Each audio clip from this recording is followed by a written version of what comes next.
Bienvenue à la 33e édition du Salon international du livre de montagne de Passy. Et après avoir gravi l'Everest avec les femmes de haute montagne, nous retournons un peu en arrière avec maintenant Henriette d'Angeville, qui est la fiancée du Mont Blanc, elle, et qui était une aquarelliste de talent et qui a été la deuxième femme à gravir le Mont Blanc, mais la première femme à la gravir sans aide.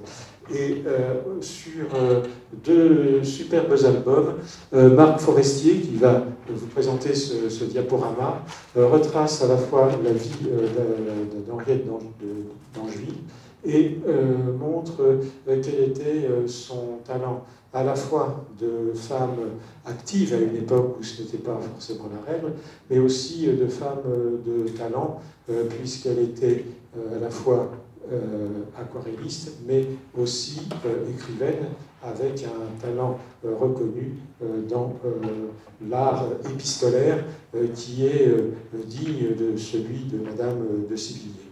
Mais c'était surtout une femme de caractère qui était pionnière de l'alpinisme et qui est devenue donc une référence à la fois dans le monde de l'alpinisme et dans le monde de la littérature.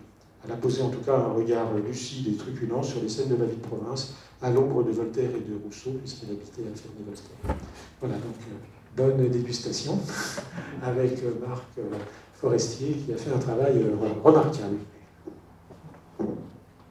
Merci. Je remercie Michel Morisseau d'avoir réservé un créneau dans la programmation de ce salon pour la présentation d'Henriette d'Angeville et pour raviver sa mémoire dans un territoire qui lui était cher, et je vous dirai en quelques mots pourquoi.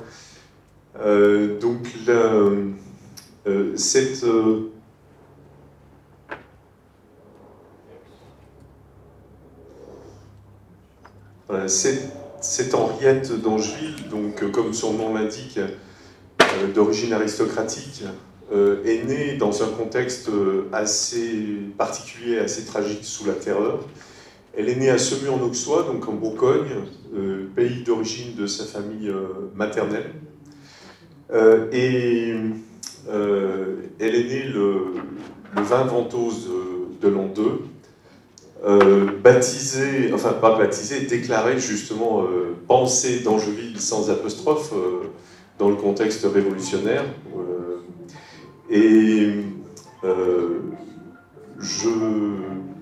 Dans les semaines qui ont suivi sa naissance, une quinzaine de personnes, près d'une quinzaine de personnes de sa famille du côté maternel ont été guillotinées à Paris ou à Dijon. Alors, je suis très heureux aussi aujourd'hui, pour la première fois, de parler d'Henriette d'Angeville en présence d'un descendant de la famille d'Angeville, un arrière petit-neveu,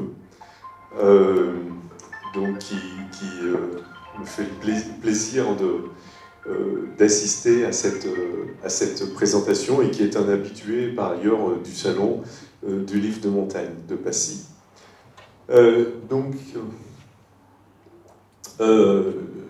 Henriette n'a pas vécu longtemps dans l'Auxois.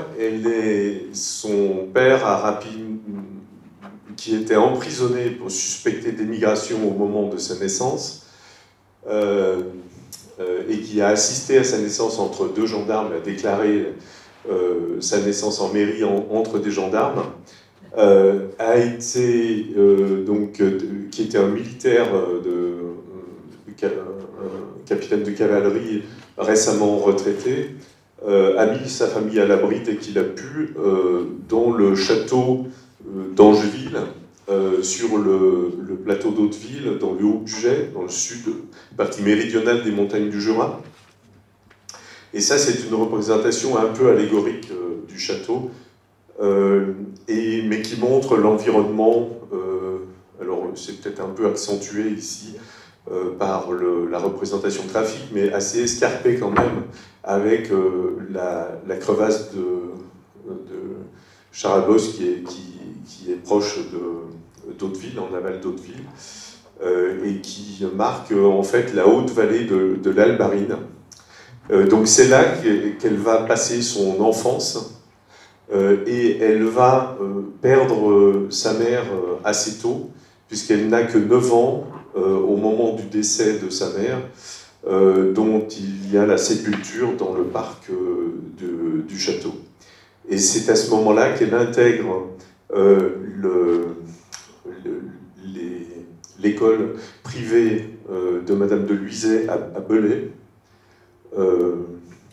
Et Henriette apparaît dès lors comme la seule femme de la famille dans un univers très masculin, puisqu'elle est précédée par 2 frères aînés et elle a un jeune frère, Adolphe, avec lequel elle va entretenir une relation très fusionnelle, mais qui s'est dégradée par la suite, notamment après le décès paternel au moment de la succession, dans laquelle ses frères ont cherché un peu à la gruger.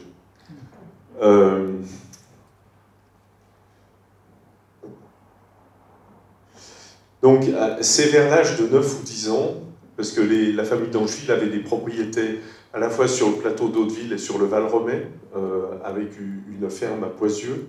Et donc, c'est en franchissant le Golet de la Rochette, qui est le col qui permet de passer d'un versant à l'autre, qu'elle avait cette vision d'enfance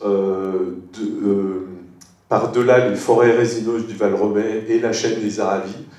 Elle apercevait le Mont Blanc, et d'après ce qu'elle déclare à la fin de sa vie, dans des interviews qu'elle a données à des journalistes, c'est là qu'aurait germé son désir d'ascension du Mont Blanc, qu'elle concrétisera bien plus tard, puisqu'elle avait 44 ans quand elle a entrepris l'ascension. Voilà. Alors on saute directement en 1838 au moment de l'ascension, et ça c'est une représentation du Chamonix de l'époque, avec encore une partie du vieux village de Chamonix qui va brûler par la suite, et c'est une peinture de Paul Dubois qu'Henriette d'Angeville a beaucoup sollicité pour la représentation des paysages destinés à illustrer l'album de son ascension du Mont Blanc. Et donc elle a séjourné à l'hôtel de l'Union, dont on aperçoit ici les arcades, qui était construit par les Charlet, famille Charlet et propriété des Simons à l'époque, et où elle va donc séjourner avant le départ, le matin du 3 septembre 1838. Donc une nouvelle représentation de l'hôtel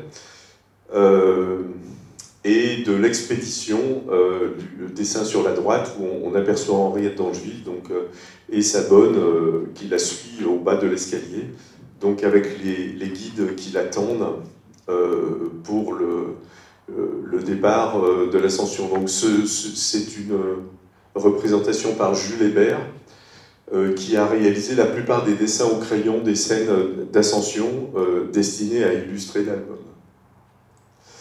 Voici une autre scène où on voit la caravane imposante, puisque le règlement de l'époque imposait 12 personnes pour accompagner, donc au moins 6 guides et 6 porteurs. Et dans le récit qu'elle a fait de son ascension du Mont Blanc, il y a une liste tout à fait impressionnante de victuailles que les guides avaient demandé pour subvenir à leurs besoins de subsistance, mais alors qu'elle avait un régime très frugal, j'en dirai quelques mots tout à l'heure à propos de sa préparation. Alors voici une série de scènes,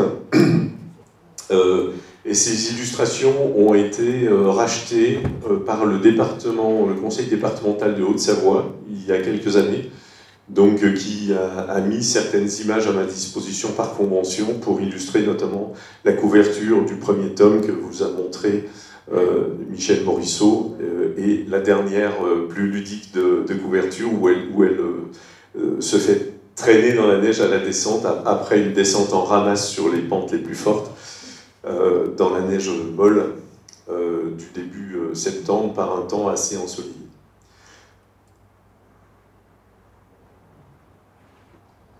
Alors, voici une autre représentation par un autre artiste qu'elle a mis à contribution, qui est Henri Deville, un peintre genevois également, qui avait été publié par Émile Gaillard en 1947 et qui symbolise le bivouac au Grand Mulet, donc qui était le seul point rocheux sur lequel il était possible de poser un campement. Donc quand elle parle de tente, en fait, dans le récit, il s'agit plutôt de protection verticale contre le vent et pas proprement parler de tente fermée. Donc il y avait 3 caravanes sur les Grands Mulets ce soir-là du 3 septembre.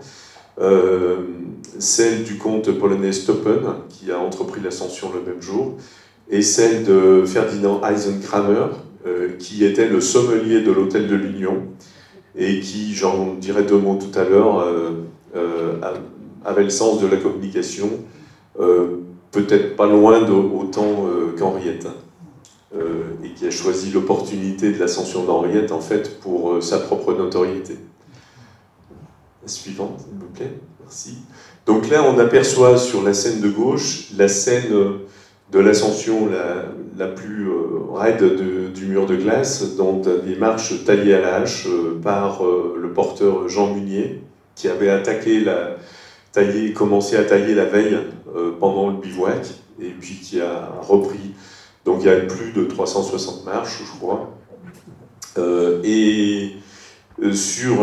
Donc c'est dans cette phase que Henriette a éprouvé quelques difficultés. Elle a été victime du mal des montagnes et qu'elle a été prise de somnolence irrépressible. Donc elle a dormi à plusieurs reprises jusqu'à reprendre ses esprits, piquée par orgueil, quand elle s'est rappelée qu'on l'observait depuis la Flégère ou le Brévent avec des longues vues, et qu'il ne fallait pas qu'elle donne de signes de défaillance. Et à partir de là, elle est repartie comme un ressort, et elle était en pleine forme au sommet.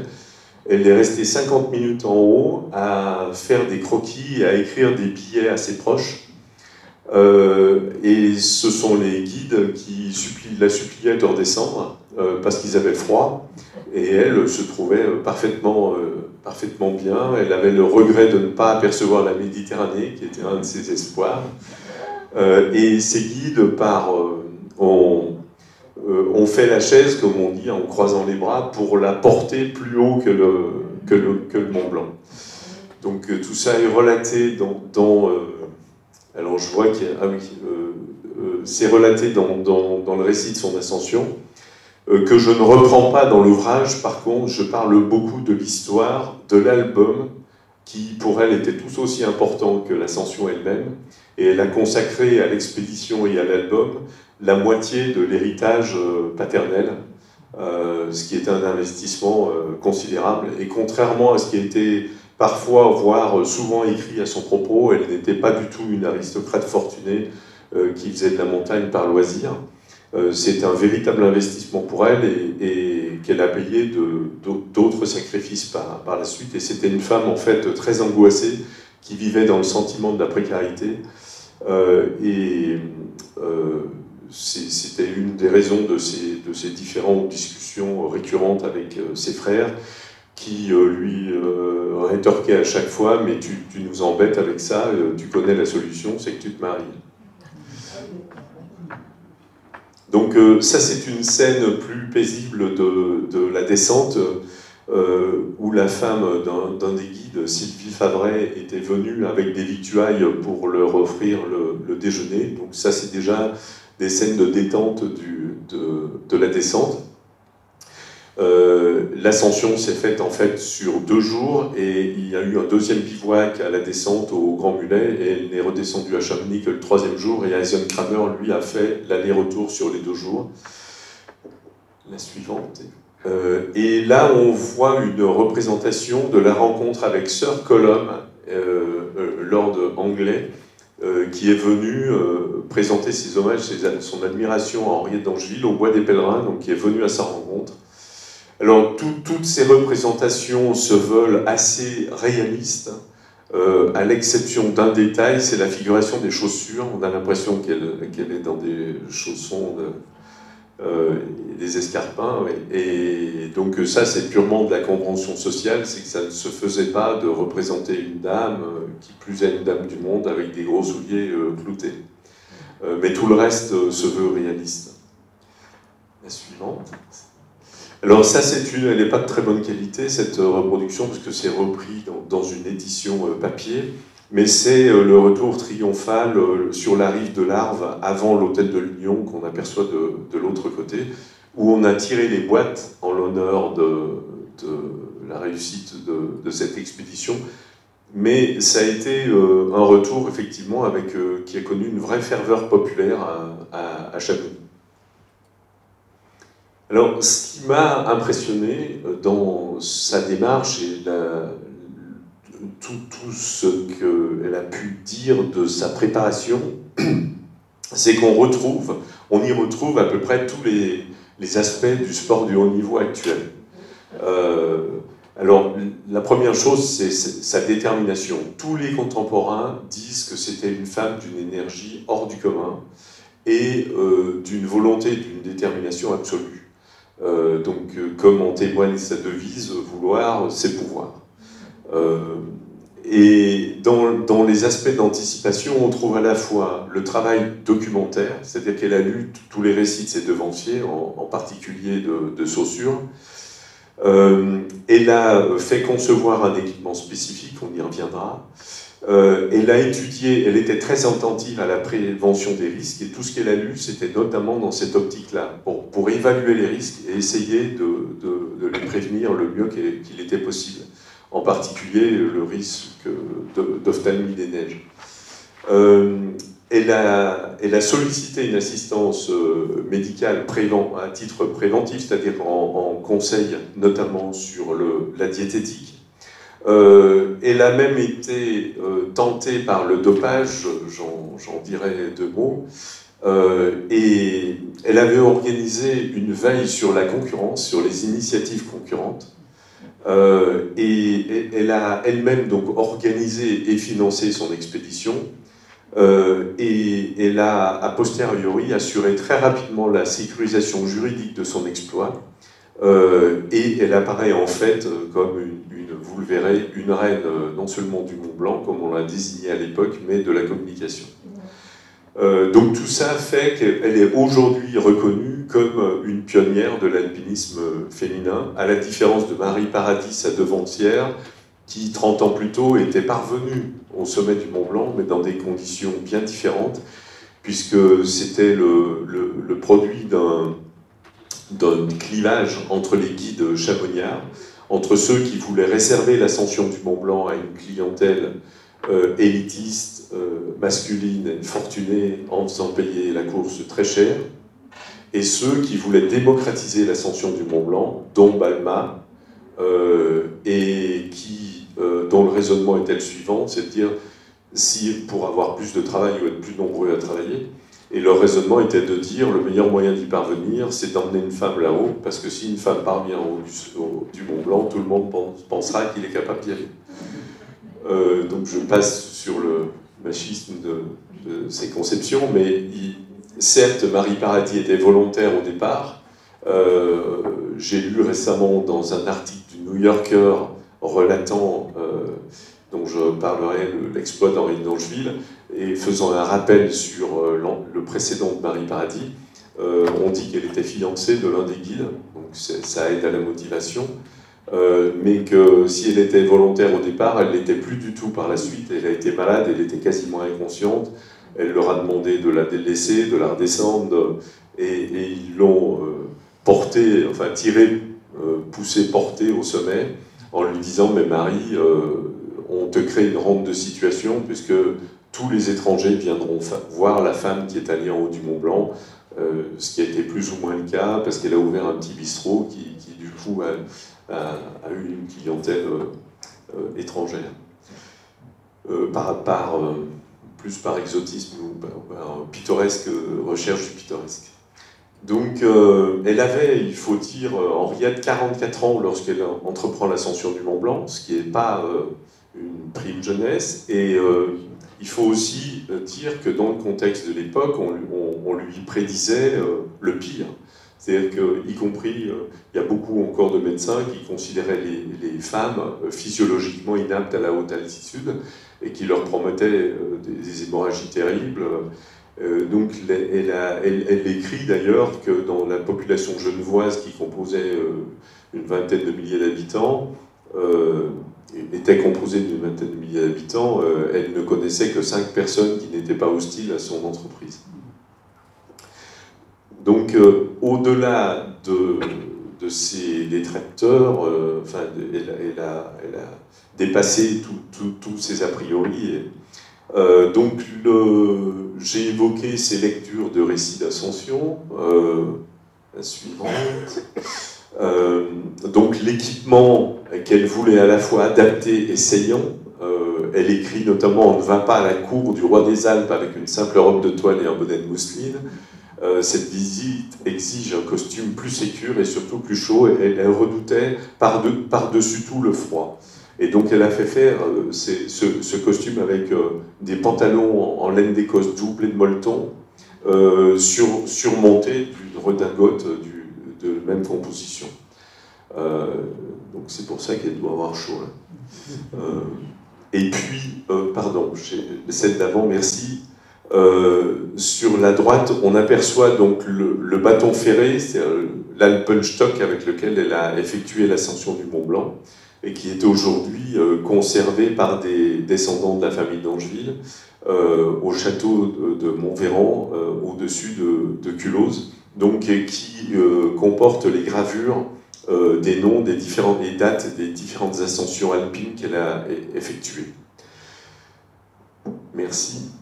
Alors, parmi les risques qu'elle avait évalués, il y avait celui de l'ophtalmie, dont elle s'est protégée à la fois par une doublure de l'avancée des bords de son chapeau de paille par du tissu vert, et par le port de lunettes. Alors là aussi, je pense que pour des raisons de bienséance ou dans les conventions de représentation, elle n'a pas fait figurer ses propres lunettes. Mais ce qui est intéressant, si on fait un zoom de l'illustration de la couverture de toute la caravane, on s'aperçoit qu'il n'y a qu'un guide qui est porteur de lunettes. Et ça en fait, il y a une raison objective à ça. Il s'agit d'Anselme Tranchet, il a 52 ans à l'époque, il est le doyen des guides de l'expédition, et il a été victime d'une ophtalmie des neiges, qui a été soigné à la bière par le docteur Paccard. Donc lui est obligé de se protéger parce qu'il a une vulnérabilité de ce point de vue. Alors ce qui est marrant, c'est que je cherchais s'il existait sur Internet, si je pouvais trouver des exemples de lunettes de glacier antiques. Et la description qui en est faite, eh c'est exactement celle du dernier modèle de Jules Beau, qui est sorti l'année dernière, et donc avec les caches latéraux en cuir. Et donc ça devait ressembler plus ou moins à ça. Donc c'est un retour d'un siècle et demi sur l'esthétique de l'optique. Alors, à Chamonix est conservée au musée alpin la gourde d'Henriette d'Angeville, dans laquelle elle avait... ça, c'est la recommandation, c'est l'une des prescriptions du docteur Coindet de Genève, qui lui écrivait, les jours d'ascension, mangez peu, donc tous les poulets, toutes les victuailles, c'était pas pour elle, ne pas boire de vin, mais du thé bien chaud, de l'eau blanchie avec du sirop d'orgeat et de capillaire, et si le froid est très vif et la fatigue très grande, prendre un verre d'eau sucrée dans lequel on verserait une cuillère ou deux d'excellente eau de vie de Sardaigne. Donc c'est là-dedans qu'elle avait confectionné une boisson au lait d'amande, avec laquelle elle a porté un toast au comte de Paris, alors, qui venait de naître, et ça, c'est une information qu'elle a censurée dans les versions ultérieures de l'album, où elle a dit qu'elle avait été porter un toast à la gloire de la France, parce qu'elle ne voulait pas, en fait c'est une confidence qu'elle avait livrée à une de ses amies, Louise Augerde, dans un courrier, mais elle ne voulait pas que ça se sache pour ne pas, parce qu'elle était orléaniste, et pour ne pas se fâcher avec ses amis royalistes carlistes. Donc il y a eu plusieurs versions à cet égard. Et puis, dans les versions contemporaines, vous trouvez fréquemment des écrits que Henriette a porté un toast de champagne en haut du Mont Blanc, quoi. Bon, ça fait partie des approximations, des transcriptions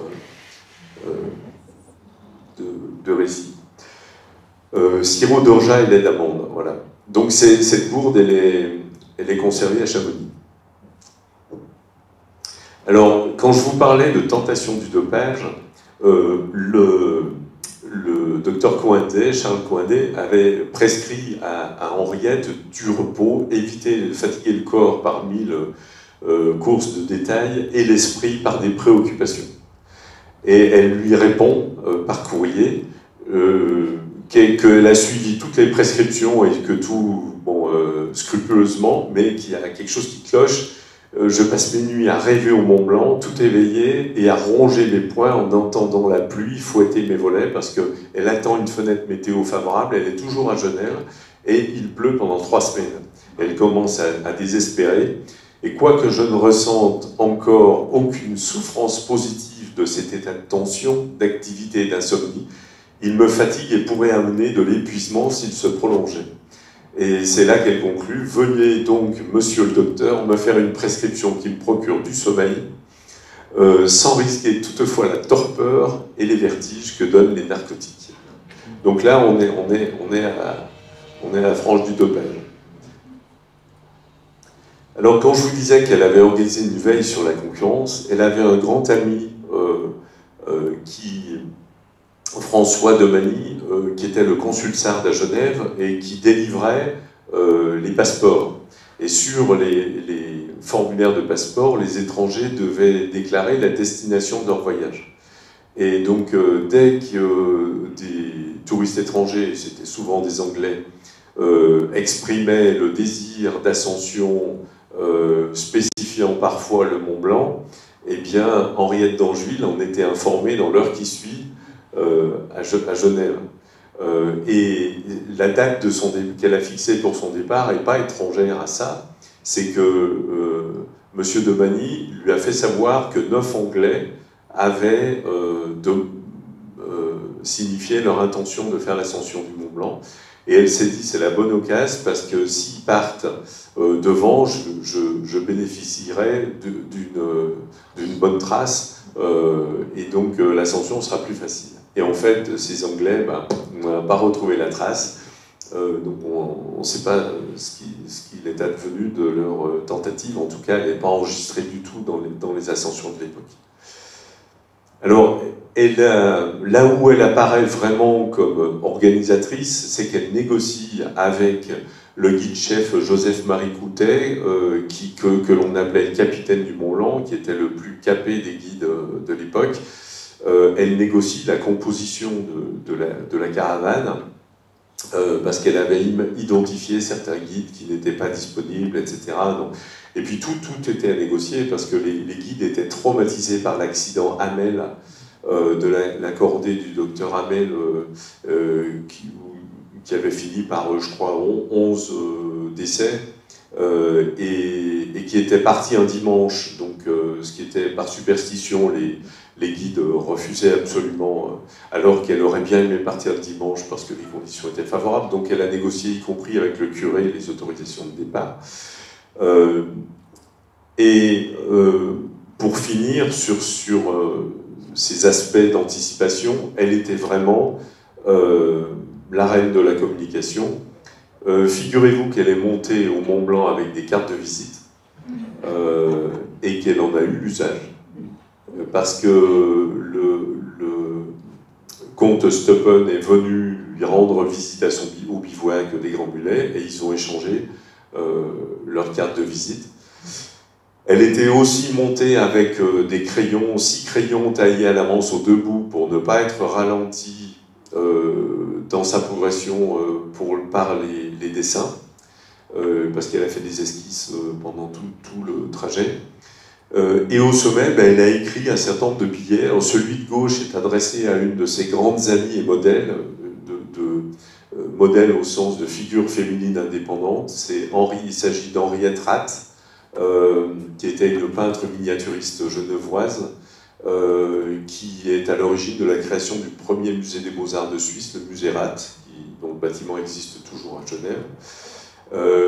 Et puis, ce qui est plus surprenant, et qui a été l'objet de diverses interprétations controverses, Henriette d'Angeville a fait monter en haut du Mont Blanc un pigeon voyageur, dans une cage qui était porté par Jean Munier, un des porteurs, et qui était un pigeon élevé par le curé de Chamonix.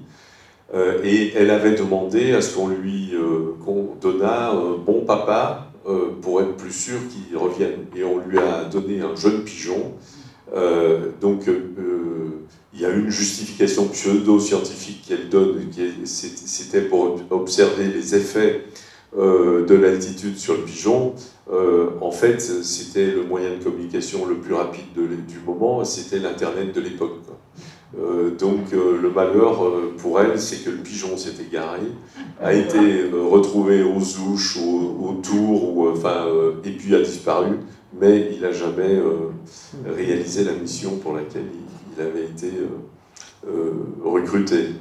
Et puis dès l'ascension terminée, Henriette d'Angeville s'est occupée de la communication, et notamment par la très large diffusion de cette lithographie de la lièvre drache à Genève, qui est conservée, dont un exemplaire est conservé à la bibliothèque de Genève, pour populariser son exploit. La suivante. Et alors voilà, j'ai trouvé ça récemment pour vous montrer que sa notoriété a dépassé les frontières au-delà même de l'Europe, puisque alors déjà il y avait un patron de presse de Caroline du Sud qui était présent à Chamonix à l'époque de l'Ascension et qui a réalisé une interview d'Henriette d'Angeville quelques jours après l'Ascension. Et donc qui a répercuté ça aux États-Unis. Et ça a été publié à Washington dès novembre 1838. 2 mois après l'Ascension, c'était déjà connu en Amérique.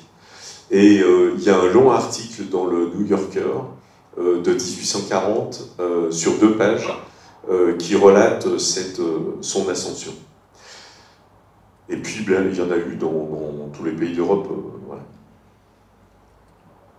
Alors, ce qui est intéressant aussi, c'est de voir dans la préparation le soin qu'elle a apporté à la communication, parce que je pense que c'était ça la finalité.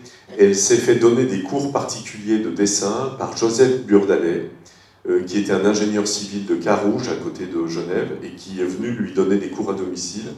Il apportait des plumes souples, il lui a offert un canif pour tailler les plumes, il venait avec une longue vue et il faisait des observations de paysage et de la transcription. Et il lui a donné des dessins à la plume qu'il avait réalisés à recopier. Et ça, c'est quelques mois avant l'Ascension. Donc je pense qu'elle se préparait déjà à cet exercice d'observation. Et peut-être caressait-elle le désir d'illustrer elle-même l'album, mais elle avait un niveau d'exigence tel qu'en fait, elle a préféré confier ça à des artistes, mais alors sous son contrôle tatillon. Parce que la lettre qui est à droite, elle a été récemment classée à la bibliothèque de Genève. C'est pendant que j'étais en salle du manuscrit, une archiviste est venue me prévenir qu'elle venait de classer un fonds privé, le fonds de la famille Gosse, dans lequel il y avait des documents d'Henriette d'Angeville. Elle me dit, c'est pas encore à l'inventaire, mais si vous voulez, je vous apporte les cotes, on vous les amènera. Et là-dedans, elle fait une critique, mais extrêmement pointue, et notamment par rapport au lieu où nous sommes. Elle indique à Burdalet, elle lui dit, mais elle trouve que son dessin est un peu trop lisse. C'est une scène de nuit en plus. Et elle demande à ce qu'il y ait plus de raboteux. Elle veut que le relief, la texture du rocher apparaisse davantage. Et elle lui demande notamment, elle exige que l'on voit les rochers des Fises. Et elle dit, mettez-moi du détail autant qu'il soit possible de le faire sur un troisième plan. Mais je veux voir les Fises. Alors, on a un témoignage de contemporains à travers Charles Dubois, donc, qui est le fils de Jean Dubois, qui a été un historien, qui est connu comme un historien de Genève, mais qui a débuté sa carrière dans l'atelier de graveur de son père, et il avait 17 ans au moment où Henriette d'Angeville entreprend l'ascension du Mont Blanc. Et il raconte sur ses vieux jours les souvenirs de toutes les personnalités marquantes qui ont fréquenté l'atelier de son père. Et dans ce témoignage que je retranscris, il fait un portrait d'Henriette d'Angeville, qui est sans concession. Et il dit, parmi toutes les figures, etc., il y en a une qui reste en relief. C'est Mademoiselle d'Angeville. Et il raconte qu'elle avait l'obsession, après, de cette communication autour de son exploit, et qu'elle a mobilisé des artistes genevois dont elle aurait voulu qu'ils travaillent exclusivement pour elle. Et il raconte que son père lui disait qu'elle venait lui donner des injonctions la nuit, parce que sur une gravure dont ils avaient parlé pendant la journée, puis du coup elle avait des idées qui lui étaient revenues, etc. Et elle venait crier ça, et je pense que d'après différents témoignages, elle devait avoir une voix assez désagréable quand elle la forçait, qui devait être un peu criarde, parce que ses frères lui font des remarques aussi là-dessus, en disant que leur tympan en souffre. Et donc il dit qu'elle réveillait les voisins, parce qu'elle allait en pleine nuit crier ses injonctions ou recommandations à Dubois père à Genève. Alors, malheureusement, cet album de l'Ascension du Mont Blanc, elle ne l'a jamais vu édité de son vivant. Je pense qu'elle n'a pas ménagé ses efforts, mais elle s'est heurtée au scepticisme des éditeurs français, parce qu'elle était une femme, parce que c'était pas une première, même si ça pouvait être considéré comme une première féminine, ce qui se discutait à Chamonix. D'ailleurs, ce que j'ai oublié un chapitre là-dessus, c'est la sécurisation juridique. C'est que l'ascension aussitôt faite, elle a fait établir par le syndic de Chamonix un certificat comme quoi elle avait bien accompli l'ascension, contresigné par ses guides. Et le syndic de Chamonix, puisqu'on l'appelait syndic dans Pélissard, avait trouvé une formule diplomatique pour dire qu'elle était la première femme étrangère à la vallée à être parvenue au sommet du Mont Blanc, ce qui ménageait les susceptibilités des Chamoniards au regard de Marie Paradis. Donc, ce que j'ai trouvé, qui est tout à fait inédit, c'est que Lady Bulwer, Rosina Bulwer, écrivaine britannique, amie d'Henriette d'Angeville, a essayé de faire éditer l'album en Angleterre, et qu'elle a démarché plusieurs graveurs, et que Graves, qui était le graveur de la reine Victoria, s'était montré intéressé, mais qu'il envisageait de transformer toutes les illustrations en lithographie, et il demandait une mise de fonds, comme ça se faisait en Angleterre, en fait, aux commanditaires. Quitte à ce qu'ils soient payés après sur les ventes, mais c'était un pari que Henriette d'Angeville ne pouvait pas assumer, parce qu'elle avait pécuniairement pas les moyens de le faire. Donc c'est tombé à l'eau. Et autre aspect que j'ai découvert dans sa correspondance, et notamment sa correspondance avec la famille David, c'est que pendant son séjour à Ferney-Voltaire, en février, je crois, 1856, elle recopie l'album du Mont Blanc à main posée de sa belle écriture du dimanche, et qu'elle en est assez fatiguée parce qu'il y a, je ne sais plus, elle cite le nombre de pages, et pour le remettre à son frère Adolphe, à qui elle cède les droits. Et ça, je pense que c'est l'ultime chantage que lui a fait son frère dans leur transaction financière difficile, parce que comme elle était toujours dans l'insécurité ou en manque, elle essayait de solliciter des aides, des appuis financiers, et son frère a dû, et peut-être c'était pas forcément très gentil de sa part, mais ça c'est une interprétation personnelle, on n'a pas les éléments vraiment pour attester précisément tout ça, mais en tout cas, d'un côté il prend l'album, et de l'autre côté il lui accorde, c'est concomitant, une petite rente viagère de 500 euros, de 500 francs de l'époque, par an, et qui couvre juste le loyer qu'elle a à Ferney-Voltaire. Et ça, c'est confirmé par ce qu'elle dit dans son journal quand elle est à Lausanne, parce que quelqu'un demande à consulter l'album du Mont Blanc, et elle dit « mais il faut voir ça avec mon neveu, Camille, parce que je ne l'ai plus, et j'en avais cédé les droits à mon frère. » Donc la concomitance avec cette rente laisse penser que c'est peut-être un chantage de la part d'Adolphe. Puisque l'album du Mont Blanc, c'était une des choses qu'Henriette avait de plus cher. Donc il y a un autre épisode qui est connu par les archives judiciaires, c'est qu'à un moment donné, dans une des branches de la descendance, l'abbé Gamet de Saint-Germain a proposé à Dardel, éditeur chambérien, l'édition de l'album. Et là, il y a eu un recours juridique par la famille de la Fléchère, donc une autre branche des descendants, qui a contesté le droit des Gamets de Saint-Germain en invoquant le fait que par disposition testamentaire de Gustave d'Angeville, le dernier comte d'Angeville, c'est eux qui avaient été dépositaires des archives de la famille d'Angeville. Et le tribunal de Chambéry a statué en disant qu'il ne s'agissait pas, il s'agissait d'une œuvre artistique de création de l'esprit et qui, à ce titre, ne relevait pas des archives familiales, mais relevait du droit mobilier. Et donc les de la Fléchère ont été déboutés, mais je pense que l'éditeur, devant la tournure que prenaient les événements, en fait, s'est retiré de l'affaire. Donc ça n'a pas été édité en 1933.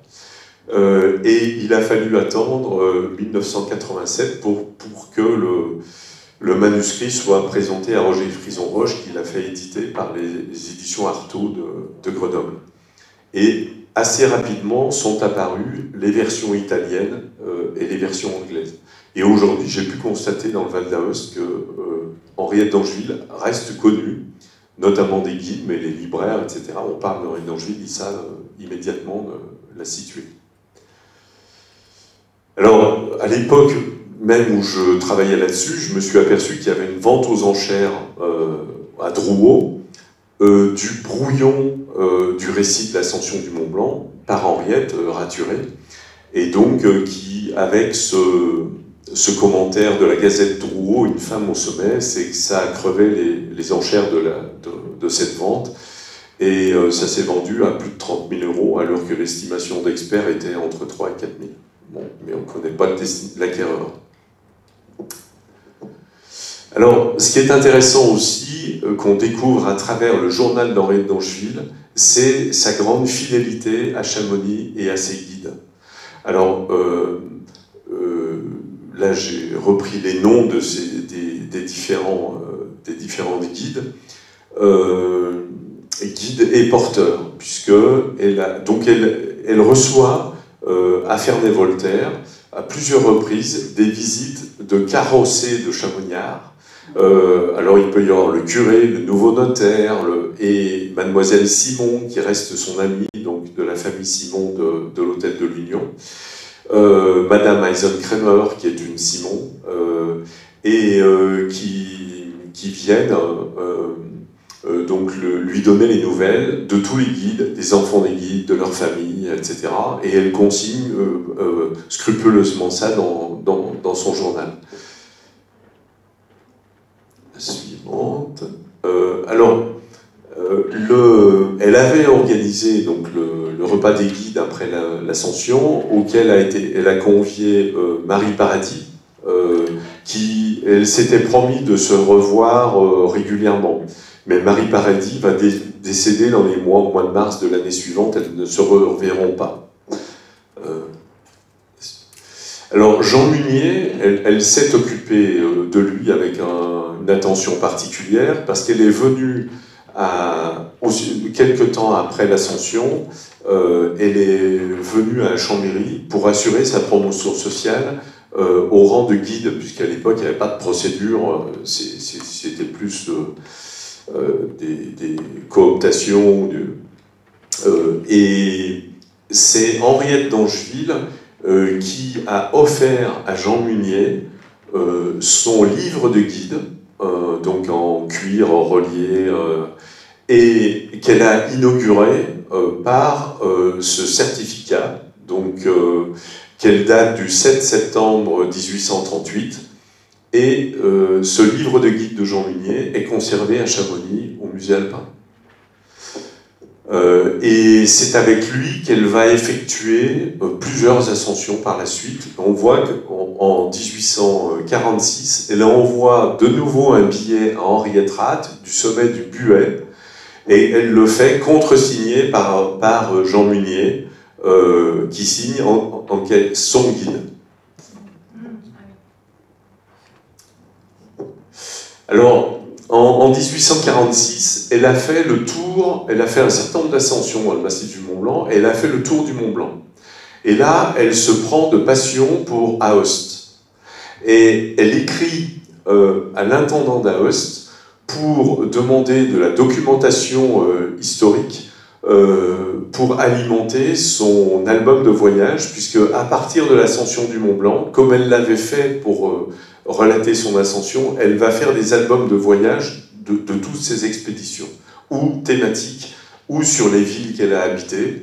Et je concluais le premier tome en disant que j'espérais que cette publication permettrait de faire ressurgir ces albums, et c'est ce qui commence à se passer. Il y en a qui vont peut-être réapparaître. Donc, en réponse, elle a un courrier signé de Léon Pléau, qui est le jeune secrétaire de l'intendant, qui se débrouille. Il lui explique a posteriori dans un courrier qu'il avait malicieusement mis son nom pour être identifié, qu'elle puisse le repérer et qu'elle le demande un peu comme correspondant régulier sur ce sujet. Et il va plus loin, dans un autre courrier, il fait son selfie, il fait un autoportrait qu'il met en signature du courrier pour qu'elle puisse mieux le connaître. Et donc, pendant 1 an et demi, il va lui procéder à 16 envois de documentation, dont des dessins qu'il va faire réaliser spécialement. Alors, il met à contribution tous ses collègues géomètres, notamment donc, Georges Carrel, le chanoine Carrel, qui reste très connu aujourd'hui dans le Val d'Aoste, qui était géographe botaniste et qui a accompagné tous les scientifiques dans leurs observations sur le massif du Mont-Blanc, et qui offre à Henriette d'Angeville des représentations des édifices religieux d'Aoste avec un mot d'admiration. Donc cet album, hier soir, j'étais avec des Valdotins qui m'ont dit qu'ils aimeraient bien le voir ressurgir. Donc il abordait, et ça c'est une vraie vision ethnographique qu'elle développe à ce moment-là, parce qu'elle s'intéresse au parler, aux chansons, aux coutumes, à l'architecture, bien sûr à l'archéologie de l'époque romaine de la ville, ça montre un peu la curiosité sans borne manifestée par Henriette d'Angeville. Voilà, je vous parlais tout à l'heure des nouvelles des guides. Elle elle donne aussi des nouvelles de l'évolution du métier de la compagnie des guides, en disant que le nombre de guides a été porté de 40 à 180, et qui vont devenir 200 en 1853. Et donc, voilà, ça vous donne l'allure d'une de ces pages. Alors ça, c'est pas le journal tel qu'elle le fera à la fin de sa vie à Lausanne, qui est très composé, qui est très travaillé. Ça, c'est ce qu'elle appelle le memento, pour se rappeler de ce qu'elle a fait, des événements, et pour les dater. Donc, dans les nouvelles de Chamonix qu'on lui transmet, on lui parle par exemple de la voûte de la source de l'Arveyron, qui était très fréquentée, qui était une attraction touristique, et qui s'est reformée et a été superbe cette année parce qu'il y avait des effondrements. Déjà, c'était pas le réchauffement, encore que ça commençait. Mais le paysage avait une variabilité importante, donc il était plus ou moins attractif selon les années. Elle dit aussi que la mer de glace a été si haute l'été dernier qu'on a craint un moment pour le village des Bois. C'est plus tout à fait la situation actuelle. Par contre, que la cascade des Pèlerins est beaucoup moins belle qu'elle ne l'avait vue parce que le rocher s'était rasé et que le jet, du coup, était moins fort. Voilà. Alors, Eisenkramer, je vous disais que c'était un petit malin, ou les chamoniards on dirait que c'était un escroc. Il a été assez malin en tant que sommelier pour épouser la fille des patrons, pour devenir le patron de l'hôtel, et pour créer une compagnie hôtelière qui a tenu les ouches, enfin il avait plus de 10 hôtels, jusqu'à la faillite, parce qu'il a vu un peu trop grand et il n'a pas pu faire face à l'endettement. Et les chamoniards lui en veulent beaucoup, puisque c'est lui qui était à l'origine de la brouille de Ruskin avec Chamonix, puisqu'il avait vendu à Ruskin un terrain qui ne lui appartenait pas, que la vente a été cassée, et que c'est ce qui a précipité le départ de Ruskin définitif. Donc il est à l'origine d'une entreprise touristique très ambitieuse. Alors, je vous disais que le contexte tragique de la naissance d'Henri d'Angeville sous la Terreur avait déterminé pas mal de choses dans sa vie, parce qu'elle va vivre de ce fait dans la hantise permanente de mouvements d'insurrection populaire. Et que c'est pour ça que Chamonix est si important pour elle, c'est que Chamonix apparaît comme un refuge. Étant en pays sarde, et elle sait qu'elle peut, et d'un accès relativement... Enfin, elle parle de l'inaccessible Chamonix parce qu'à l'époque, il faut encore démonter les voitures pour traverser l'Arve, pour recharger et remonter de l'autre côté. Donc, c'est d'autant plus un rempart naturel. Et elle a conservé une relation d'amitié avec Rose Simon, agricultrice, qui louait des chambres. Et donc, quand son frère Adolphe va en séjour à Chamonix, elle lui explique, elle lui dit, tu iras voir Mademoiselle Simon, tu verras, elle est d'une conversation très intéressante, elle est très intelligente, etc. Elle écrit très bien, et tu verras dans sa maison, il y a une chambre qui a la vue sur le Mont Blanc, etc. En cas de coup de Trafalgar, c'est là-bas que j'irai me réfugier. Donc, mentalement, c'est quelque chose qui est tout à fait vital pour elle. Et non seulement il y a Chamonix, c'est le lieu de sa gloire et de sa notoriété, qui fonde sa notoriété, mais ça reste quelque chose d'essentiel, de fondamental. Donc au Prat habitait Rose Simon. La suivante. Alors, ce qui est aussi intéressant et qui est révélé par son journal, c'est qu'elle a eu des visites d'alpinistes de la nouvelle génération, et notamment de Charles Hudson, qui va être la grande, qui était la vedette de la nouvelle génération, et qui est venu lui rendre visite à plusieurs reprises à Ferney. Et il avait comme projet de faire la première ascension hivernale du Mont Blanc, ce dont elle a essayé de le dissuader à plusieurs reprises. Mais en même temps, elle mettait dans son journal « S'il y arrive, je serai la première à aller le féliciter ». Et donc, finalement, il est obligé, en 1853, de renoncer parce qu'il y a eu des chutes de neige considérables. Alors, on trouve dans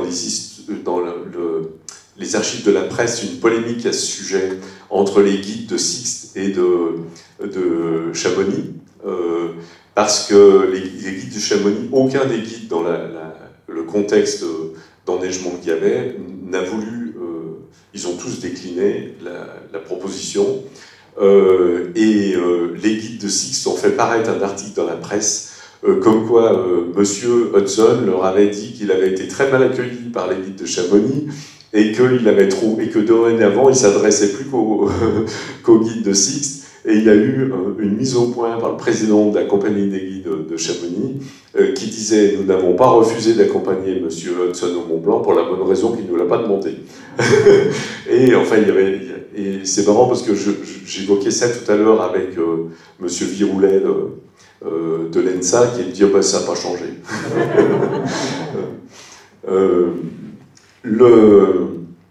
Donc Charles Hudson, bah, comme vous le savez, pour ceux qui s'intéressent à l'histoire de l'alpinisme, va trouver la mort dans la descente de la première du Cervin avec Whymper, où ils avaient associé leurs cordées, une dizaine d'années plus tard. Alors, il faut attendre 1854 pour qu'une femme parvienne de nouveau au sommet du Mont Blanc. Donc ça fait quand même un laps de temps assez considérable. Et Henriette d'Angeville apprend ça par la presse à Genève. Et elle est sur le point de prendre le bateau, elle apprend ça, elle va lire l'article dans un café, du coup elle loupe le bateau et elle veut à tout prix acheter l'article, on refuse de lui vendre parce que c'est le journal destiné aux clients. Donc elle est très curieuse toujours et attentive à la suite de l'aventure de l'alpinisme féminin. La suivante, voilà. Et donc on approche de la fin de ce qui est relation à la montagne, et j'évoquerai rapidement les autres aspects de cette personnalité. Donc pour dire que Henriette d'Angeville a réussi parce qu'elle était une collectionneuse maladive, et que dans les collections qu'elle a constituées de lettres autographes, conservées par la Bibliothèque de Genève, qui les a achetées dans une vente aux enchères à Paris à la fin du XIXe siècle, il y a notamment une lettre de Saussure que la fille de Saussure a fini par offrir à Henriette d'Angeville après avoir assisté à une de ses conférences sur le récit de l'ascension du Mont Blanc. Elle lui avait préalablement certifié qu'elle ne pouvait pas lui donner, qu'elle avait très peu de documents de son père, que c'était une lettre adressée à sa mère, qu'elle y tenait, etc. Et elle lui offre ça un 31 décembre en cadeau. Et elle va aussi entretenir une correspondance avec ses devanciers au Mont Blanc, avec ses frères du Mont Blanc, comme elle les appelle, c'est-à-dire tous les ascensionnistes qui ont fait le Mont Blanc avec elle. Et donc elle est très attachée à cet aspect historique, échange d'expériences et transmission de la mémoire. Et elle serait très flattée aujourd'hui ou satisfaite de voir qu'on lui a réservé une bonne place dans la fresque des ascensionnistes de Chamonix. Alors, la dernière ascension qu'elle entreprend, c'est celle de l'Oldernhorn, ou Becca d'Olon dans la version française, qui est le point culminant des Alpes vaudoises, au-dessus des Diablerets, dont elle fait ici une représentation sur calque d'après un panorama qui avait été établi par Jacquot, et qui est conservé dans son album au musée historique Lausanne, et où elle a toujours le regard et la mention du Mont Blanc. Alors voilà l'article du Guardian, qui est une interview qui a été réalisée juste après cette ascension, parce que c'est un correspondant de presse du Guardian à Genève qui a connu Henriette d'Angeville à Chamonix à sa descente du Mont Blanc. Il avait 17 ans, il était en séjour à Chamonix avec ses parents, et dès qu'il apprend qu'elle a réalisé cette ascension, il se précipite au Diableret, et il raconte dans cet article qu'il est obligé de courir derrière elle pour l'accompagner en allant prendre le train, et qu'il est complètement subjugué par la mutation de cette femme, rustique et boule d'énergie, en femme du monde, présidant le soir même à Lausanne, à l'hôtel Beau Rivage, une soirée de charité. Et donc il est assez admiratif de la complexité ou de cette personnalité. Et c'est là qu'elle se livre sur son rapport à la montagne et ses motivations. Et la baronne de Ludwigsdorf, qui est une amie d'Henri d'Angeville, lui en fait une traduction libre qu'elle a intégrée à son journal. À la même époque, enfin c'est 3 ans plus tard, un jeune géographe, Richard Cortambert, va s'intéresser à Henriette d'Angeville et avoir un échange épistolaire avec elle pour pouvoir lui consacrer un chapitre dans son ouvrage « Les illustres voyageuses ». C'est là qu'elle parle aussi de sa motivation, qui est d'aller chercher des émotions suffisamment fortes pour alimenter son musée intérieur, parce qu'elle imaginait, quand elle a fait l'ascension du Mont Blanc, qu'elle devrait, par nécessité économique, vivre chichement à l'Aune la fin de ses jours, et qu'elle avait besoin d'une vie intérieure assez riche. Alors là, je ne vais peut-être pas vous laisser les lire tous, mais c'est les qualificatifs dont elle est affublée pour vous montrer qu'elle ne suscitait pas l'indifférence. Parce que c'est pas toujours dithyrambique.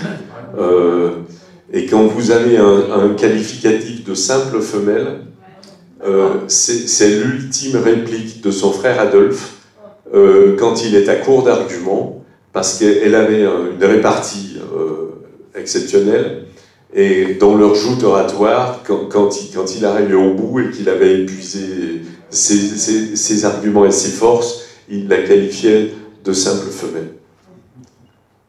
Enfin, c'est arrivé une fois. Il n'a peut-être pas réessayé deux.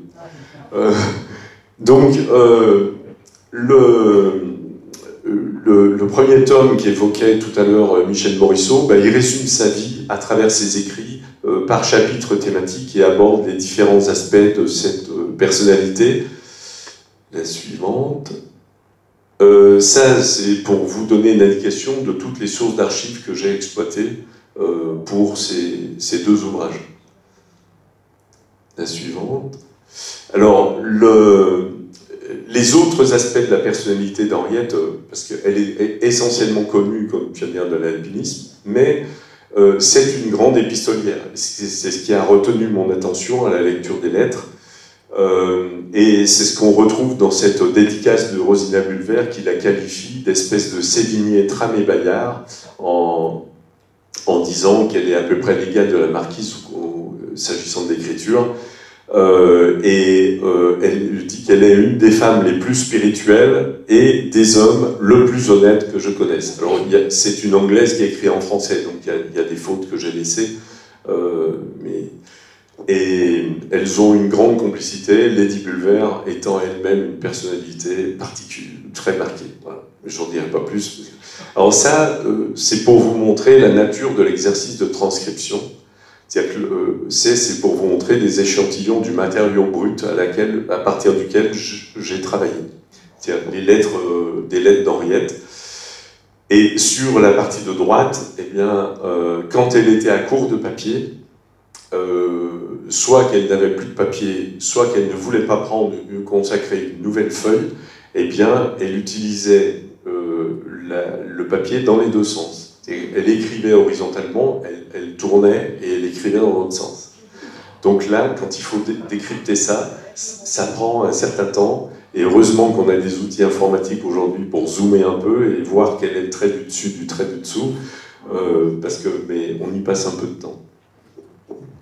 Alors ça, c'est pour aborder un autre aspect de sa personnalité sur lequel travaille actuellement un botaniste qui s'est intéressé à elle et a effectué les mêmes recherches que moi, il me l'a fait savoir il y a quelque temps, mais qui n'a pas eu la chance que j'ai eue d'accéder à des archives inédites, et il la considère comme la première femme qui ait réalisé de la collecte systématique de plantes d'altitude lors des ascensions, Elle avait toujours sa boîte à fleurs qu'on aperçoit à droite ici, en bandoulière, dans ses ascensions, et elle faisait déterminer ces espèces par les botanistes genevois de Candolle, père et fils, Pyramus et Alphonse, et elle les faisait représenter après par des artistes sous forme d'aquarelle, avec des compositions très diverses. Donc il y en a de Helland, il y en a beaucoup d'Emilie Reinhardt, qui était une aquarelliste spécialisée sur les fleurs. Voilà les figures qu'elle sollicitait. Elle a aussi sollicité Edmond Broissier pour de la détermination, et un autre collaborateur de Broissier pour la détermination des algues.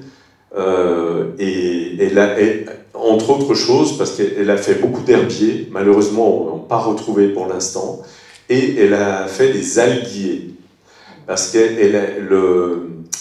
Mathurin Jouan, qui était libraire de Belle-Île-en-Mer, après les grandes marées, allait collecter des têtes d'algues et lui les stockait dans des cartons plats qu'il envoyait à Paris à la famille David, qui les amenait à Henriette d'Angeville quand il venait à Ferney, et elle les triait. Elle utilisait les plus jolis, elle les mettait en page dans des compositions graphiques, et voilà, ce qu'on voit en bas, ça c'est conservé par la Bibliothèque de Genève, qui avait intitulé ça Poème de Jouan, mais il ne savait pas qui était Jouan. Et donc elle a des alliés, à la fois, elle est toujours motivée par l'esthétique dans tout ce qu'elle fait, mais elle a aussi un souci scientifique, même si elle n'a pas forcément la compétence scientifique qui lui permette de faire elle-même la détermination botanique. Alors ça, c'est ce qui témoigne aussi de ses collaborations. Dans ses archives conservées à la bibliothèque de Genève de lettres autographes, on a le relevé floristique du jardin de Taleffre, effectué par Alphonse de Candolle, et dans lequel il spécifie qu'il y a des espèces qui lui ont été communiquées, recueillies par Henriette d'Angeville, et puis il lui offre également une note d'observation sur les algues de la neige rouge, qu'il a effectué quelques semaines, une quinzaine d'intervalles par rapport à l'ascension du Mont Blanc par Henriette d'Angeville, une quinzaine de jours après. C'est aussi une grande mélomane, c'est une véritable critique musicale. Elle donne ses avis sur les différents violonistes, elle a entendu tous les grands violonistes de l'époque. Elle se fait donner un concert particulier dans la cathédrale de Chambéry par l'organiste. Elle y invite deux poétesses chambériennes, une toute jeune qui vient d'être primée, qui a 18 ans, qui est une fille d'agriculteur, et une de ses vieilles amies, Suzanne peut-être, Bernard, qui était une poétesse reconnue à Chambéry. Mais elle a des goûts musicaux extrêmement éclectiques. C'est-à-dire qu'elle est capable de s'intéresser aussi bien aux Ranz des Vaches en patois chamoignard, chanté par les Guido Grand-Mulet, et qu'elle va tout enregistrer, qu'à l'opéra, et elle va à l'opéra à Genève, elle rentre à Ferney à pied. Quand je dis ça aujourd'hui, quand les femmes de Ferney qui lisent ça aujourd'hui, elles me disent c'est pas possible. Et sur le chemin du retour, marchant à sa cadence, elle se remémore le concert, elle revit le concert, quoi. Et elle va donc, elle organise des concerts, elle fait du chant, elle recueille des chants qu'elle offre, des guides chants qu'elle offre en fonction des goûts des personnes, etc. Enfin, voilà, c'est un des aspects de cette... Et on suppose qu'elle avait l'oreille absolue, puisque elle a collecté dans sa vie toutes les romances et transcrit toutes les romances qu'elle a entendues, paroles et partitions, et à telle enseigne qu'elle en a fait des albums, là aussi. Il y en a au moins 3 que la famille avait conservés, puisqu'elles ont été communiquées au début du premier quart du XXe siècle à Lucien de Flany, compositeur, pianiste français, qui a organisé, et ça j'ai trouvé dans la presse nationale, en 1924-26, et je crois qu'il y a une 3e édition, des conférences-concerts de l'histoire de la romance française à partir des archives d'Henriette d'Angély. Donc, c'est pour vous montrer et là, je ne suis pas exhaustif, hein, parce que je ne vous évoque pas ces collections. Et le notaire a mis 4 jours à inventorier ce qu'il y avait dans son appartement après sa mort. Pardon, c'est moi qui... Si on peut revenir, voilà. Elle est aussi impressionnante dans ses positions. Alors, féministe serait un anachronisme, c'est pas un terme usité à l'époque, mais elle fait un choix déterminé du célibat à l'âge de 21 ans. Elle écrit dans un recueil de pensées comment elle a été vaccinée contre la séduction des hommes par les pratiques respectives de ses 3 frères qu'elle décrit. Et elle poursuit en disant « Ce sera mon préservatif. Chaque fois qu'on me fera une déclaration, que je me remémore tout ce qu'il peut y avoir derrière. » Et elle conclut en disant « Les hommes, à 21 ans, les hommes, je ne veux que leur estime. » Elle revendique non seulement le célibat, mais sa virginité, jusqu'à assez tard. Et par contre, elle a une coquetterie. Il y a une lettre extrêmement ironique dans laquelle qu'elle adresse à son frère Adolphe, elle approche de la trentaine, et elle lui décrit le mari qu'elle recherche. Et elle termine en disant « Je pense que tu as compris qu'il ne s'agit pas d'un homme. » Mais alors, c'est où qu'elle met non, je l'ai pas noté là. Elle met qu'il s'agit d'une, je sais plus quel terme elle utilise, mais c'est pas breloque, mais je sais plus ce que c'est, au bout d'un cordon. Et en fait, il s'agit de la croix de chanoinesse dans l'ordre de Sainte-Anne de Bavière, qui permettrait qu'on m'appelât Madame sans avoir les inconvénients du métier. Et ça ne va pas la lâcher, parce qu'à l'époque, elle fait intervenir toute la famille. Elle mobilise les cousins pour passer par les... Ça y est, le nom m'échappe à Chambéry, les Demestre, les frères Demestre, auprès du roi d'Italie, pour qu'il intervienne auprès du roi de Bavière, etc. Et on lui explique que le contexte diplomatique est très défavorable, qu'il faut qu'elle oublie, que le roi de Bavière en a marre d'avoir des étrangers qui sollicitent cette distinction, que le moment n'est pas opportun, etc. Mais à 69 ans, j'ai trouvé dans ses archives une lettre qu'elle adresse à nouveau au roi de Bavière, donc elle n'a pas lâché l'affaire. La suivante, voilà, et ça, c'est pour vous donner quelques figures de ces relations dans les grandes figures du féminisme de l'époque. Miss Cobb, qu'elle rencontre au Diableret, et qui lui écrit un jour, pour lui recommander une personne, etc., à Lausanne, et qui lui écrit « Auriez-vous, elle lui demande de ses nouvelles, auriez-vous surmonté les dernières cimes des Himalayas, ou bien descendu dans le gouffre noir et ténébreux du mariage ?» Et parmi ses amis, il y a également Arethusa Milner Gibson, donc mariée à un ministre anglais, qui tient un salon à Paris, donc salon fréquenté par Dickens, Victor Hugo, enfin toutes les sommités littéraires de l'époque, et qui est la fille de Sir Cullum, qu'on a vu tout à l'heure au Bois des Pèlerins. Donc avec lequel elle a continué à entretenir une relation, elles se sont vues à Genève. La suivante. Alors ça, ce sont quelques exemples des signatures d'Henriette d'Angély, pour vous montrer, en formule plus ou moins abrégée, pour vous montrer toute l'énergie que dégage son écriture, et le sens de la composition graphique. Voilà. La suivante. Voilà, donc ça c'est le deuxième tome qui est la transcription intégrale, annotée et illustrée de 83 lettres qu'elle adresse à la famille David, propriétaire du château de Voltaire, dont elle est devenue la voisine et l'amie. Et c'est tout au long de son séjour à Ferney, pendant qu'ils habitent Paris l'hiver, elle leur tient la Gazette fernésienne, donc leur donne les nouvelles de l'actualité genevoise. Et c'est l'intérêt de ces lettres au départ qui m'a incité à les rendre publiques. Voilà, donc en fait ça fait 2 tomes, les 2 tomes étant vendus ensemble 38 € ou pouvant être vendus séparément 20 € par tome. Voilà.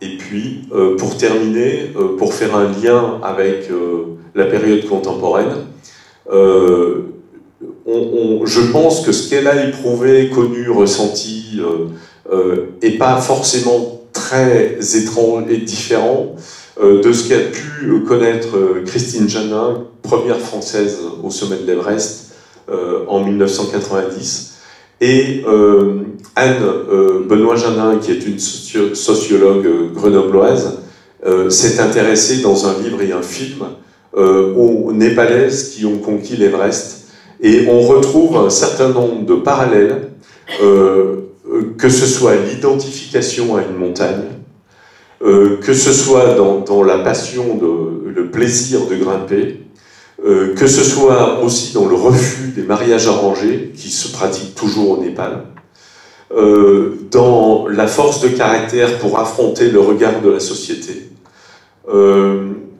dans le souci d'une préparation progressive qui est nécessaire absolument pour les très hautes altitudes, dans les problèmes que rencontrent aujourd'hui ces femmes sur les tenues vestimentaires, parce que les combinaisons de haute altitude ne sont pas du tout adaptées pour les femmes, dans le fait qu'il y a des caravanes très importantes avec un grand nombre de Sherpas, dans le coût élevé des expéditions, et aujourd'hui des droits d'expédition qu'il faut payer en plus des frais matériels, et dans la ferveur populaire qui a été suscitée au retour de ces premières ascensions, et enfin dans le sentiment de fierté, et ça je le vois très bien dans la correspondance qui est adressée à Henriette d'Angeville, les femmes, notamment plus âgées, sont extrêmement fières de l'exploit qu'elle a accompli, et lui écrivent, il y a dans les relations familiales à Lyon, etc., les femmes sont touchées par ce qu'elle a fait. Voilà, merci.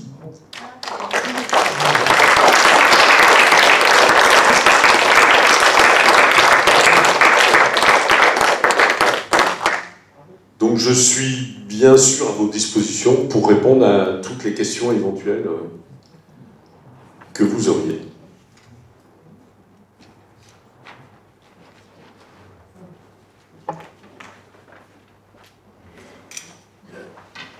Je peux apporter une petite précision sur, en tant que, je fais partie de la famille des descendants de Tanguy. Certains d'entre vous ont lu des articles. Oui, Henriette. Bruno Ravadas. Oui, mon nom c'est Bruno Ravadas, donc je suis Henriette d'Angeville, comme vous l'avez compris, et n'a pas eu d'enfant, mais enfin, dans les frères et sœurs, il y a eu des descendants dont je fais partie. Donc, Henriette d'Angeville, le titre du livre donc, de M. Marc Forestier, c'est La Reine du Mont Blanc. Donc, effectivement, on fait beaucoup d'articles en l'appelant La Reine du Mont Blanc. On lui donne aussi un autre qualificatif, c'est la fiancée du Mont Blanc. Donc là, j'ai par exemple un article d'Henriette qui est paru dans Sorob, enfin sur la fiancée du Mont Blanc. Alors d'où lui vient cette appellation?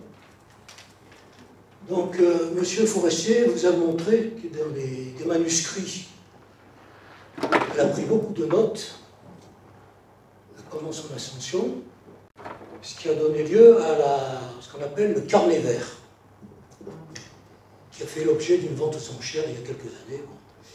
Et ensuite, pratiquement, l'ascension c'était en septembre 1938, et donc pendant l'année 1939, toutes ces notes manuscrites qu'elle a prises avant le départ, pendant l'ascension, au retour à Chamonix, pendant son trajet sur Genève, etc., avec toute la rature que vous voyez, que vous avez vu sur une des slides, elle a repris ça ensuite à tête reposée, et elle s'est aperçue que bon, il y avait des choses qu'il fallait quand même pas trop, notamment ce qualificatif de fiancée du Mont Blanc, qui n'est pas repris, qui est repris dans certains pays. Alors d'où vient ce qualificatif?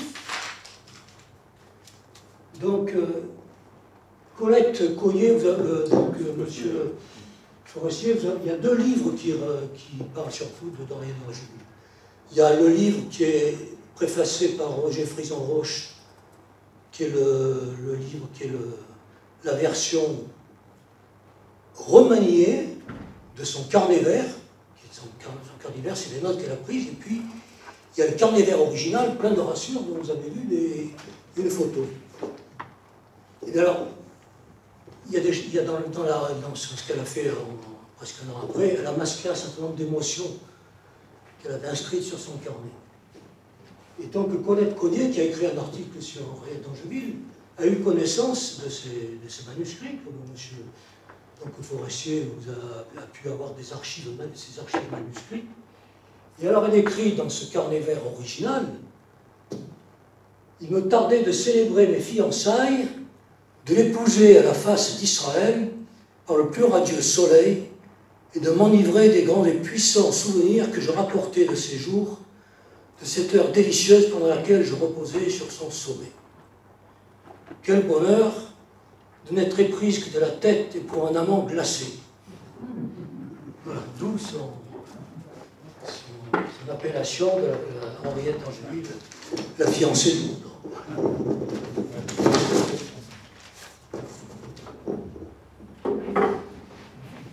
Merci.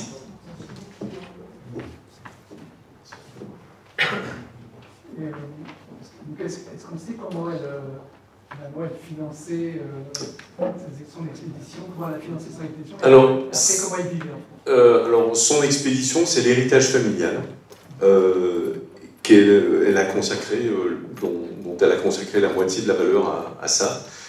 Et par la suite, elle a un peu tiré le diable par la queue. Elle avait quelques biens qui étaient en location, mais avec beaucoup d'impayés, des fermiers qui n'étaient pas en capacité de régler leur loyer, ce qui lui causait un tas de tracas, etc., dont elle a fini par se débarrasser de ses charges. Ses frères, en fait, elle a eu des relations variables avec ses frères. Il y a eu beaucoup d'instrumentalisation dans la famille, parce qu'ils étaient tous un peu, enfin, ils étaient plus ou moins manipulateurs, comme elle a pu l'être elle-même. Le jeune frère, Adolphe, au moment de la mort du père, pour des raisons que je ne vais pas expliquer ici parce qu'elles sont trop complexes et ça serait l'objet d'un troisième tome à part entière, avait besoin de récupérer l'administration du domaine du château parce qu'il avait perdu son état, comme on disait, c'est qu'il n'avait plus de métier à proprement parler, même s'il était déjà maire de sa commune, etc. Mais il n'avait pas une situation très assise, et son père, de ce fait, dans ses dispositions testamentaires, voulait favoriser la transmission à ce fils-là du château, du domaine, qu'il va considérablement développer sur le plan agronomique. Il va doubler les rendements par bâche, etc. Il va créer un plan d'irrigation, il va, de manière très énergique, ambitieuse, comme Henriette, ils ont un peu des tempéraments voisins, ce qui explique parfois les conflits entre eux. Mais il va instrumentaliser un peu ses frères et sœurs en utilisant un faux, enfin un vrai document, mais qui fait passer, auquel il confère une autre signification, pour discréditer le frère aîné, Henri, auprès de Gustave et d'Henriette dans sa stratégie de succession. Et ça, elle va s'en apercevoir a posteriori, et finalement, Henri est mort dans des conditions brutalement, d'une rupture d'anévrisme, mais à la suite d'une explication avec Henriette. Et ses frères considèrent et les enfants d'Henri considèrent enfin surtout Camille, considèrent que c'est Henriette qui a tué leur père. Donc il y a des situations psychologiques très très complexes, et finalement celui qui a le plus d'affection spontanée pour Henriette, en tout cas à la fin de sa vie, c'est Gustave, le deuxième des frères, qui est magistrat à Dijon, puis à Lyon, puis à Paris. Et c'est lui qui l'appelle la reine du Mont Blanc, ma sœur de charité, etc. Et qui lui voue une vraie admiration sincère, et qui lui donne un tas de recommandations pour lui éviter des écueils. Il lui dit justement à propos de l'album, ne tentez pas à le faire éditer, et surtout ne va pas dans les lithographies, on ne sait pas, on y met le doigt, on ne sait pas comment ça finit financièrement, etc. Donc ils ont, à des moments de leur vie, ils ont des jeux comme ça dans la fratrie complexe, et Gustave a octroyé spontanément une rente à sa sœur, mais donc comme il meurt prématurément du typhus, lui aussi, finalement c'est Adolphe qui hérite de ce devoir de remboursement de cette rente et qui va négocier son abolition. Alors c'est sans arrêt parce qu'elle vit assez chichement, mais elle a une telle passion pour les œuvres d'art, et ce sont ses albums qui lui coûtent très cher. Et ça, Adolphe le reconnaît, il dit en fait, elle s'endette avec ses albums, parce qu'elle a beau faire du troc. Alors ce qui est très marrant, c'est qu'avec son frère Adolphe, elle a passé plusieurs paris épistolaires, dans lesquels elle n'avait rien à perdre, mais elle savait ce qu'elle voulait gagner.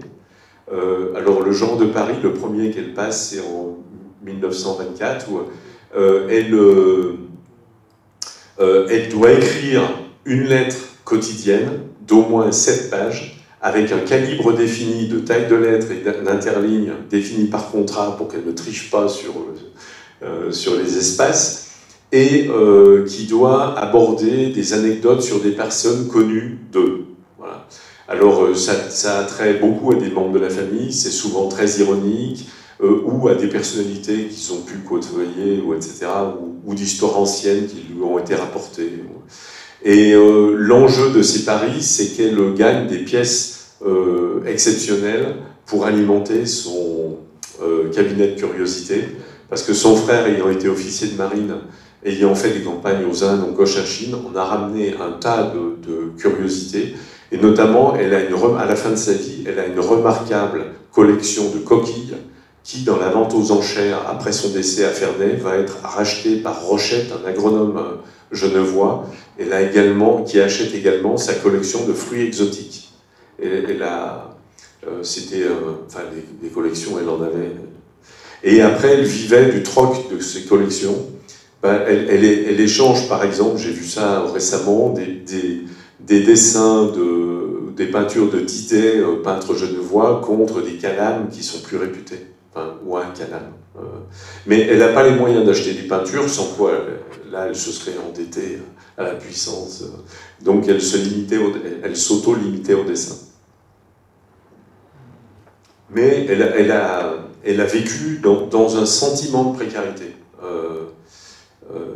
Et elle était très angoissée par ça.